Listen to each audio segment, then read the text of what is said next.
Aqui no Jornal Gente, na Rádio Bandeirantes, nesse sábado, a gente vai falar sobre vacinas, vacinação, cobertura vacinal, com o Dr. Renato Kfouri, médico infectologista e vice-presidente da Sociedade Brasileira de Imunizações. Dr. Kfouri, bom dia, seja bem-vindo aqui à Rádio Bandeirantes. Eu que agradeço, bom dia Ronald, bom dia Thaís, sempre um prazer falar com vocês. Eu agradeço. O assunto vacinação não sai de pauta já há muito tempo, desde a Covid, agora com essa boa notícia também da vacina contra a dengue sendo incorporada ao Sistema Único de Saúde, ainda em locais específicos, mas é a chegada de uma nova vacina ao SUS. Então eu vou usar aqui a nossa conversa, Dr. Kfouri, meio que como uma consulta para mim, porque é o seguinte, normalmente crianças vão ao pediatra. Você tem um acompanhamento. E o pediatra pede sempre para levar a carteirinha de vacinação. E aí fala, você esqueceu de dar essa, tomar cuidado com essa, procure o posto, porque essa aqui é importante.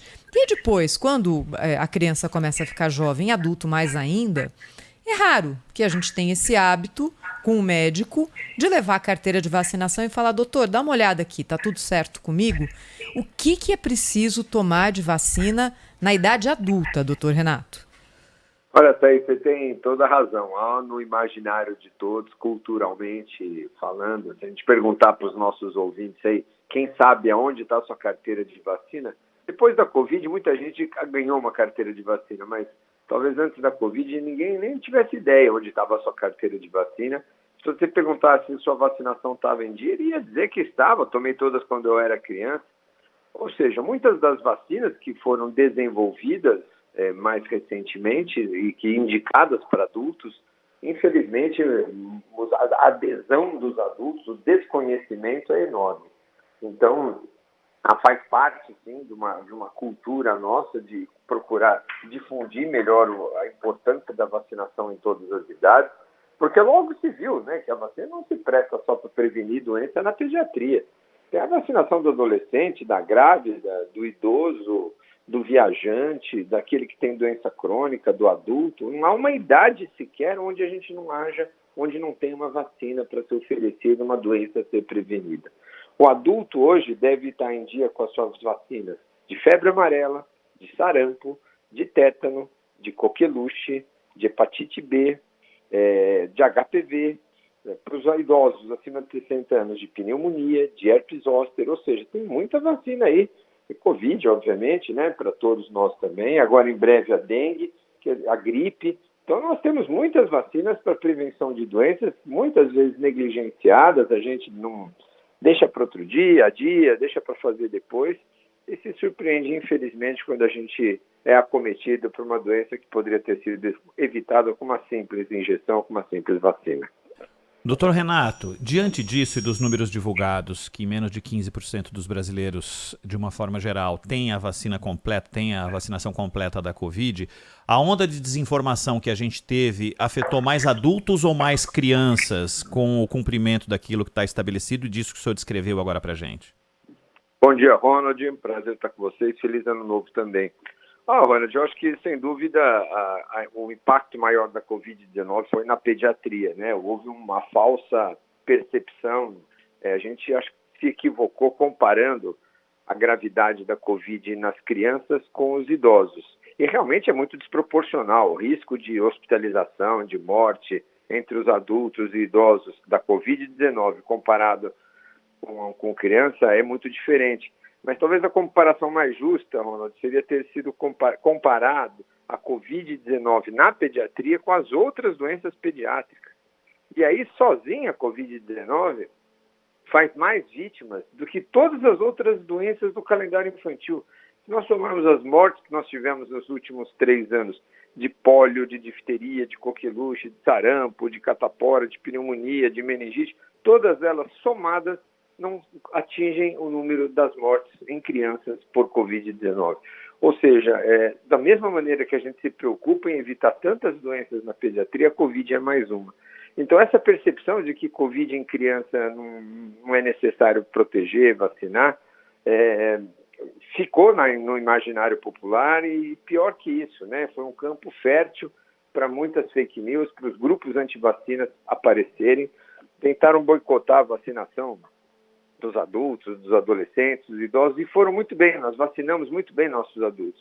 Infelizmente, quando chegou a vez das crianças se vacinarem, os pais ficaram receosos. Pela primeira vez, Ronald, a gente viu pais vacinados, pais protegidos, não querendo proteger seus filhos.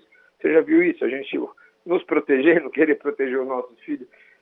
E não é que eles queiram o mal dos filhos, claro, eles estão assustados, estão impactados com tanta desinformação e acabaram aí não aderindo à vacinação como fizeram consigo próprio, né, com os próprios adultos. Aliás, já que a gente está falando sobre vacinação, sobre Covid agora, doutor Renato, o Ronald me perguntou um pouquinho antes da nossa conversa, você está com a vacinação da Covid em dia? E me deu um branco aqui, não é? Porque já foram tantas fases e tantas vacinas e alguns momentos. Em que pé que a gente está hoje na vacinação contra a Covid-19?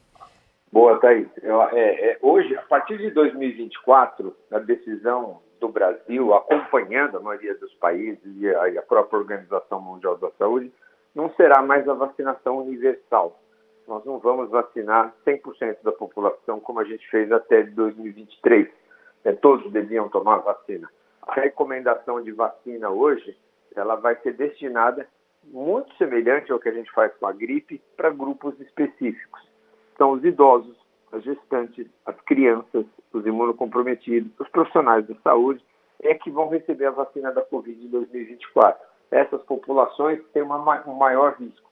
Mas você pode me dizer, Renato, eu tenho aqui, você tem, tenho 25 anos de idade, eu tenho 30 anos de idade, eu não posso me proteger da Covid? Pode, claro, né? Como a gripe também. Quantas empresas não vacinam seus funcionários, quantos adultos. Ficar doente nunca é bom, né? Mesmo que o seu risco de agravamento seja pequeno, não é bom adoecer, então aí vão ser vacinados em clínicas privadas, como a gente faz de novo, como a gente faz com a gripe. Então a percepção do risco da Covid-19 nessa população mais saudável e jovem, ela é muito menor, né? A gente tem um risco muito menor e por isso a concentração do programa público vai ficar nesses grupos mais vulneráveis. É importante destacar também que essa vacina que vai ser utilizada em 2024 já é uma vacina mais atualizada, né? Uma vez que a gente vai receber a partir do meio do ano uma vacina já da Covid com a cepa mais atual, a gente vai também, como a gripe, atualizando essa vacinação. Então, essa é a situação atual. Todos nós, hoje, devemos ter uma dose da Ômicron, da bivalente. Isso para os adultos, é o que a gente se recomenda, né? Então, quem ainda não tomou a dose de 2023, aquela dose bivalente, tem mais de 18 anos de idade, tem que tomar. E a partir daí, fica imune com a situação hoje que a gente tem. A Covid se tornou uma doença mais leve, com menos risco de gravidade em adultos saudáveis, justamente está aí fruto da vacinação, que boa parte dos brasileiros já tem pelo menos 2 doses e pelo menos 1 ou 2 infecções. Eu não sei vocês dois, Ronald, não sei quantas vezes vocês tiveram Covid confirmado. Mas 2, Você 2. 2. Ronald, de quantas? Nenhuma. Não. Passei incólume. Jura? Juro por Deus. Nada. Você é uma exceção. Mas, em geral, se você perguntar para os nossos ouvintes aí, a maioria, ou quase todos que nos ouvem, já tem 2, 3 doses de vacina, 4 doses de vacina e 1 ou 2 infecções na vida. Que saiba, né? Porque provavelmente já se expôs outras vezes. Essa imunidade adquirida nesses últimos anos é que torna a doença, a despeito das subvariantes aparecerem, com risco de agravamento cada vez menor. Só que sobram 2 populações, Thaís, me desculpe aí só insistir nesse aspecto, que são mais vulneráveis. O primeiro, os idosos, que mesmo com 3, 4, 5 doses, com uma infecção, 2 infecções, 3 infecções, o envelhecimento do sistema imune continua os deixando mais vulneráveis. E outra população que nunca tomou vacina e nunca viu o vírus, que são as crianças que estão nascendo nos últimos anos. Essas crianças não tomaram dose nenhuma de vacina e nunca foram expostas ao vírus. São os virgens de exposição ao vírus. Por isso que hoje as maiores taxas de incidência de hospitalização por Covid-19 são justamente nos extremos das idades.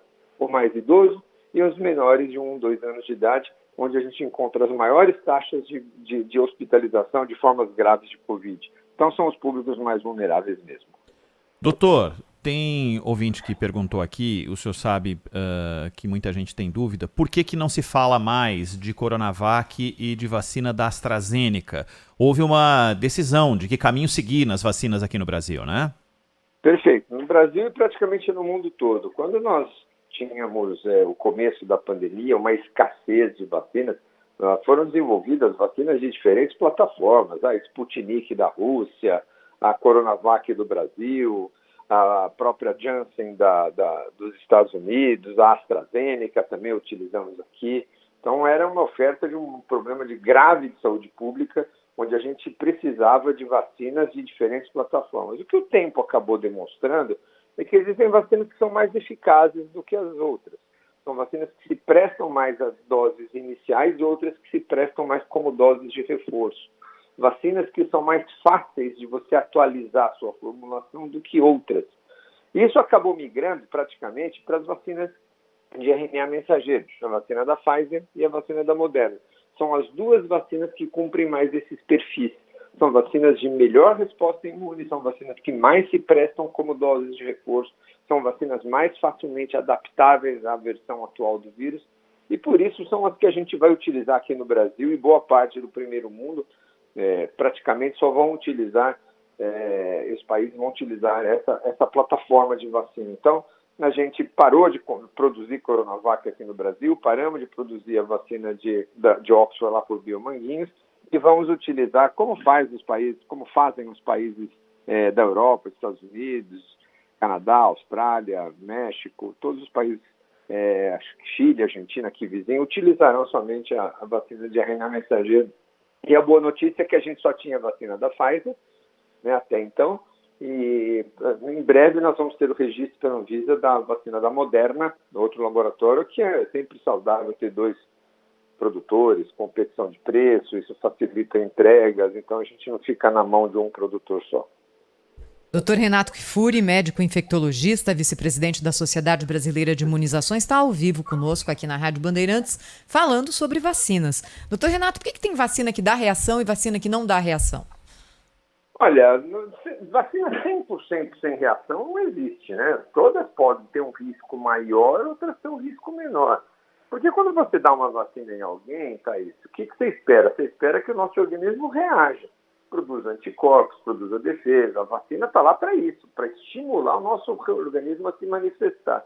E isso às vezes dá dor no local, isso às vezes dá febre, isso às vezes dá um mal-estar, às vezes dá um enjoo, às vezes pode dar um pouco de dor de cabeça. Então, cada pessoa, às vezes, tem reações diferentes.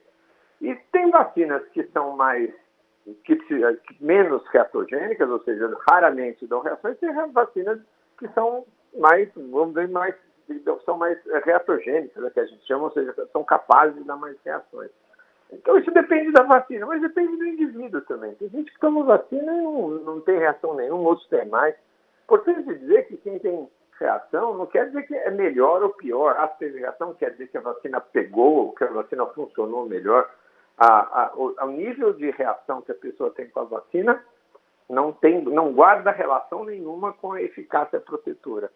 E olha, de longe, né, Cássia? Por exemplo, Thaís, você passar um dia, 24 horas, com um pouco de mal-estar, uma dor no local, perto do que é uma doença, ser hospitalizado, não se compara. Então, as reações, esse perfil de tolerabilidade das vacinas, eles sempre são adequados, são esperadas reações, para algumas vacinas mais, outras menos, para alguns indivíduos mais sensíveis, mais, outros menos, mas em geral são reações muito leves, transitórias, autolimitadas, somente desaparecem sozinhas, resolvem com os analgésicos comuns. Então, a gente tem que orientar, sim, que as vacinas podem dar reações, orientar como a gente deve se portar quando essas reações aparecerem, mas explicar também que as reações, em geral, quando acontecem, são leves, passageiras e não trazem muito menos problema do que a doença. Né? É isso que o senhor coloca, é importante. Olha, nós pacientes, doutor Renato, somos chatos, a gente nunca está feliz com nada, não é? Então, quando o senhor diz, olha, o tamanho da reação não tem a ver com a proteção que a vacina oferece, quando você toma vacina e não tem reação, você fala, ixi, acho que isso aqui não funcionou. Fraquinha. Quando você toma vacina e tem reação, você fala, pelo amor de Deus, tomei a vacina, tô pior do que com a doença. Eu não sei como vocês aguentam a gente, viu, doutor Renato? Não é fácil, não. Não é fácil, não. Mas isso, você tocou num assunto importante, né? Porque às vezes, muitas vezes, dos receios das pessoas às vezes tomar vacina é o medo da injeção, da dor, de não poder fazer sua atividade no dia a dia. E isso realmente é chato, é desconfortável. Especialmente porque, Thaís, você vacina pessoas saudáveis. Quando você está doente, Thaís, você dá entrada no pronto-socorro com qualquer doença que você tem, e te pega um soro, põe você na veia, faz uma medicação, você não pergunta se o antibiótico vai te dar náusea, se vai ter algum sintoma, algum efeito colateral. Você não está bem e aquilo tudo, você tolera todos esses efeitos da vacina, esse mal-estar, a picada, a dor, está tudo bem, né? Vacina, você está bem, você não tem nada, então você estava bem, toma a vacina, aí ficar um dia meio largado na cama, um pouquinho de febre, aí realmente você reclama mais. Mas é assim mesmo, é da natureza humana, né? Doutor, diante daquilo, quero voltar a falar do que a desinformação provocou e o afastamento das crianças da vacinação, mas nós tivemos, nesse ano de 2023, uma pequena retomada no Plano Nacional de Imunizações voltado para crianças. O que tem que ser feito para que 2024 a gente continue na mesma trajetória e tire esse buraco no qual nós nos metemos? São campanhas nacionais, nas escolas, o que tem que ser feito? Olha, você disse muito bem, nós nos metemos num buraco que nós achávamos que éramos imunes aqui no Brasil, com o trocadilho aí, Ronald.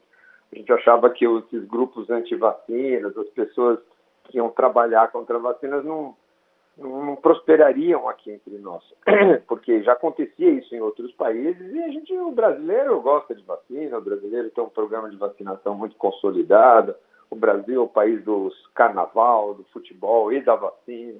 A gente achava que nós éramos imunes e esse terreno não seria fértil por aqui até que a Covid chegou e com essa percepção, como eu falei, especialmente nas crianças, de que a doença não precisava, a vacina não precisava ser aplicada, houve um terreno muito propício para que os grupos antivacinas prosperassem. E justamente tocando na questão mais sensível, que é as crianças. Mas você vai deixar seu filho ser vacinado?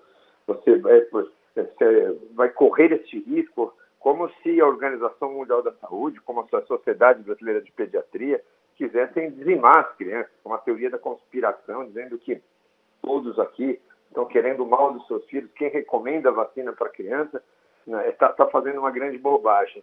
E aí esses pseudo-especialistas, infelizmente alguns deles até médicos, nunca um pediatra, nunca alguém que obviamente defende a saúde das crianças, encontraram de forma oportunista uma maneira de ganhar dinheiro, de candidatar a políticas, enfim, sempre com ganhos secundários que infelizmente minaram a confiança da população, não só nas vacinas da Covid, mas no todo, como no programa de vacinação como todo. Porque quando se perde a confiança, não perde confiança somente na vacina, perde confiança na política pública, que está colocando todas as vacinas à disposição da população. Por que o governo quer me dar uma vacina? Olha só que absurdo. Então, isso infelizmente fez com que nos últimos anos nós tivéssemos uma queda importante nas taxas de cobertura. E, felizmente, em 2022, estacionamos essa queda, paramos, pelo menos interrompemos essa queda, e em 2023 já apresentamos alguma melhora, fruto de um esforço enorme de comunicação, de informação, de melhoria de acesso. Muitos postos de saúde não funcionavam no horário que a família pode levar. Nós temos várias barreiras aí para superar em relação à melhoria da cobertura vacinal, que são diferentes, Ronald. O que faz muitas vezes uma pessoa não se vacinar numa grande cidade como São Paulo, por exemplo, não é o mesmo motivo que faz alguém não se vacinar no interior da Amazônia, no Nordeste ou no Sul do país. São razões diferentes e as ações têm que ser diferenciadas para cada local. E essas ações customizadas têm sido feitas de uma maneira muito mais efetiva, especialmente com a comunicação, informando a população da importância, com campanhas mais efetivas, e eu creio que nós estamos no caminho certo. Doutor Renato, só para a gente terminar aqui a nossa conversa, a gente começou dizendo que tem uma novidade no calendário vacinal do SUS, que foi o anúncio de que a vacina contra a dengue vai começar a ser aplicada dentro do programa de vacinação gratuita em casos específicos, em locais onde a necessidade é maior. Qual que hoje é a situação da dengue no nosso país e em que casos é indicado que o cidadão procure, se tiver condição, um laboratório particular para tomar essa vacina da dengue? É para todo mundo ou não? Bom, nós finalmente conseguimos desenvolver uma vacina para dengue, né? Há muitos anos a gente já lutava com esse desafio da ciência. A dengue é uma doença que tem 4 tipos de vírus, então a gente precisava fazer uma vacina contra os 4 tipos, que fosse eficaz. As vacinas do passado, da primeira geração, tinham grandes dificuldades de proteger, só podia ser feitas em indivíduos que já tivessem a doença, requeriam um teste prévio, até que nós conseguimos hoje aprovar, a Anvisa aprovou no final do ano, uma vacina do laboratório japonês Takeda, e que é feita em 2 doses, com intervalo de 3 meses, e que protege cerca de 80% a eficácia dela para dengue e 90% para as formas mais graves. Então, é uma vacina extremamente segura e eficaz. Bom, a grande dificuldade na introdução no Programa Nacional de Imunizações é o quantitativo de doses. Infelizmente, o Brasil, o laboratório tem condições de oferecer nos próximos 5 anos, veja bem, está aí, 50 milhões de doses, mais ou menos 10 milhões por ano nos próximos 5 anos. Como são 2 doses para cada indivíduo que vai receber, nós vamos vacinar nos próximos 5 anos 25 milhões de brasileiros. É muito pouco, né, para um país de 200 e tantos milhões de habitantes. Então nós vamos ter que elencar aí as prioridades. Quem vamos começar vacinando no primeiro ano, no segundo ano, que idade, que regiões do país. Essa é uma discussão importante de ser feita. Eu creio que a gente deve começar pelos adolescentes, que é a recomendação da Organização Mundial da Saúde. Eu creio que a gente pode começar pelas regiões onde a dengue tem o maior impacto, as regiões onde a gente tem mais incidência de doença do que outras. Mas isso tudo ainda precisa ser melhor definido quais serão os critérios de escolha dos municípios ou dos estados que se iniciarão. É claro que em clínica privada a vacina já está disponível, a população hoje que tem acesso, tem condições de pagar por uma vacina que não é barata, são 2 doses, mais de R$400 cada dose, então é uma vacina cara para boa parte da população brasileira, mas mesmo assim, quem tiver condições de pagar, a nossa recomendação é que faça. A Sociedade Brasileira de Imunizações recomenda que sempre que possível a vacina seja aplicada, de 4 até 60 anos, Thaís. É a faixa de bula onde a vacina foi estudada e permite o seu uso. Então, quem tem mais de 4 anos e menos de 60 anos e tem condições de se vacinar, deve sim se vacinar. A vacina é extremamente segura, protege contra um problema que só cresce no Brasil. E quem já teve dengue também deve tomar vacina, doutor Renato? Também. Nós temos 4 tipos de dengue, né? Então, se você já teve mais um motivo ainda, porque geralmente as formas mais graves da doença se dão na 2ª ou 3ª infecções. Então, quem já teve uma dengue confirmada tem ainda mais motivos para se vacinar e deve tomar vacina se conseguir, se tiver acesso, puder pagar pela vacina, fácil. Ou no programa público ainda vai ser uma introdução lenta. Infelizmente, nós não vamos ter condições de vacinar boa parte da população num curto espaço de tempo, não. Nós conversamos aqui na Rádio Bandeirantes com Renato Kfouri, médico infectologista e vice-presidente da Sociedade Brasileira de Imunizações. Doutor Renato, muitíssimo obrigado pela atenção conosco aqui. Um bom fim de semana para o senhor. Eu que agradeço. Obrigado, Ronald. Obrigado, Thaís. Sempre é um prazer falar com vocês. Um ótimo fim de semana. Um feliz ano novo. Valeu.